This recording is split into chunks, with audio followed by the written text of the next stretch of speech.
முருகனின் அருளால் அனைவரும் நன்றாக இருப்பீர்கள். ஸ்ரீ சௌடாம்பிகை ஜோதிடம் நேயர்கள் அனைவருக்கும் ஜோதிடர் ஜெய தமிழ் செல்வனின் அன்பு வணக்கங்கள். நம்ம சேனலை சப்ஸ்கிரைப் பண்ணுங்க, லைக் பண்ணுங்க, ஷேர் பண்ணுங்க. துல்லியமான பலன்கள் வேணும் அப்படின்னா கீழே உள்ள நம்பருக்கு கான்டாக்ட் பண்ணுங்க. இப்ப பங்குனி மாதத்திற்கு உண்டான பொது பலன்களை வச்சு பார்ப்போம். பங்குனி மாதம் அப்படின்னா என்ன அப்படின்னா, பங்குனி மாதத்துல மீன ராசிக்கு, அதாவது குருவோட மீன ராசிக்கு சூரிய பகவான் வருவார். அதுதான் பங்குனி மாதம் அப்படின்னு நம்ம சொல்றோம். அதே மாதிரி இந்த மாதம் பங்குனி உத்திரம் அப்படின்றது சிறப்பு. அதாவது பங்குனி மாதத்துல உத்திரம் நட்சத்திரத்துல பௌர்ணமி அடைவாரு.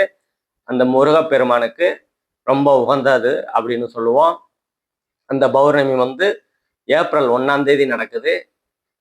அந்த பௌர்ணமி தனி சிறப்பு. அதாவது பங்குனி உத்திரம் அப்படின்றத ஒரு தனி சிறப்பா இருக்கும். குரு பகவான் மிதுனத்துல இருப்பாரு. கேது பகவான் சிம்மத்துல இருப்பார். கேது பகவான் சிம்மத்திலையும், செவ்வாய் கும்பத்துல ஒரு 17 நாளும், மீனத்துல ஒரு 13 நாளும் செவ்வாய் இருப்பாரு. அதே மாதிரி சனி பகவான் சுக்கரனோட இணைவாரு. சுக்கரன் 10 நாள் மீனத்திலையும் 20 நாள் மேசத்திலையும் இருப்பாங்க. அதே மாதிரி புதன் 25 நாள் கும்பத்துல இருப்பாரு. ராகுவும் கும்பத்துல தான் இருப்பாங்க. இப்ப ஒவ்வொரு ராசிக்கும் உண்டான பொது பலன்களை நம்ம பார்ப்போம்.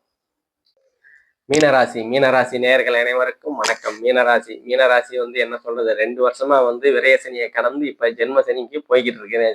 ஜென்ம சனியில இருக்கிறீங்க.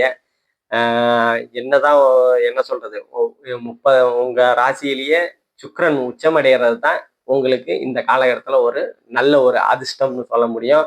10 நாள் இந்த பங்குனி மாதம் 10 நாள் உச்ச சுக்கரனாகி உங்க ராசியிலேயே இருக்கிறது ஒரு நல்ல விசேஷமான தன்மையா இருக்கும். ஏற்கனவே பட்ட கஷ்டத்துக்கு கொஞ்சேண்டு பலன் கிடைக்குது அப்படின்னு இந்த காலகட்டத்தை சொல்லலாங்க. அதே மாதிரி 20 நாள் சுக்கிரன் உங்க 2ஆம் இடத்துல இருக்கும்போது பணவரவு தனவரவு எல்லாம் நல்லாவே இருக்கும். யாருக்காவது வாக்கு கொடுத்தீங்கன்னா அதை நிறைவேற்றக்கூடிய தன்மைகள் நல்ல விதமா இருக்கும்.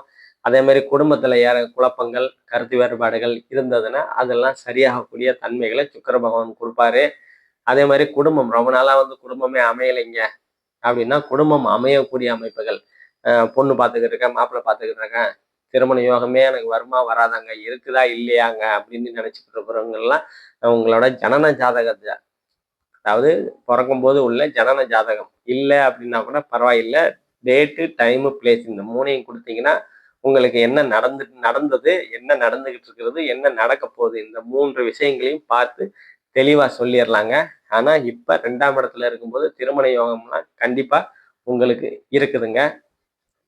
அதே மாதிரி உங்க ராசிக்கு 3ஆம் இடத்தை சனி பகவான் பார்க்கறதுனால இளைய சகோதர சகோதரி மூலியமா கொஞ்சம் மன வருத்தங்கள், கருத்து வேறுபாடுகள் இருக்கத்தான் செய்யும். அதை கவனமா கடந்து போறது உங்களுக்கு நன்மையை கொடுக்கும்.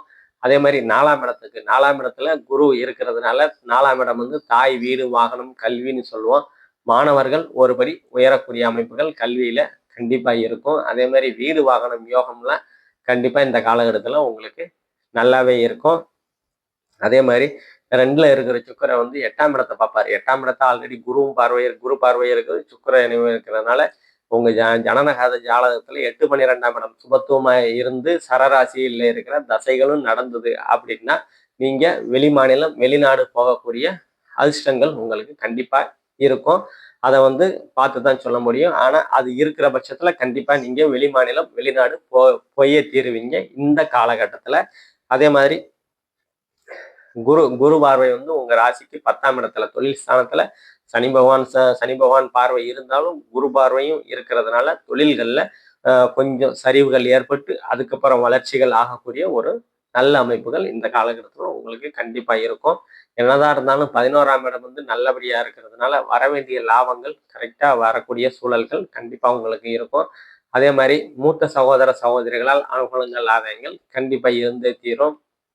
அதே மாதிரி முதல் திருமணம் கசந்து போய் 2வது திருமணத்திற்கு ரொம்ப நாளா பார்த்துக்கிட்டே இருக்கிறாங்க, எதுவும் அமையலை அப்படின்னா 2வது திருமணம் அமையக்கூடிய அமைப்புகள்லாம் உங்களுக்கு இந்த காலகட்டத்துல கண்டிப்பா இருக்குது. அதே மாதிரி தூக்கமின்மையில இந்த காலகட்டத்தில் உங்களுக்கு இருக்கும். ஏன்னா அயன சயன போகஸ்தானம்னு சொல்லுவோம், தூக்கம் வரக்கூடிய ஸ்தானம். அதுல செவ்வாயும் ராகும் இருக்கிறதுனால நல்ல வேலையா குருவோட பார்வை இருக்குது. அதனால தூக்கம் கொஞ்சம் கொஞ்சம் குலையத்தான் செய்யும். அதை வந்து கொஞ்சம் கவனமா கடந்து போறது உங்களுக்கு நன்மையை கொடுக்கும். நம்ம இப்ப பார்த்தது எல்லாமே வந்து பொது பலன்கள் தாங்க.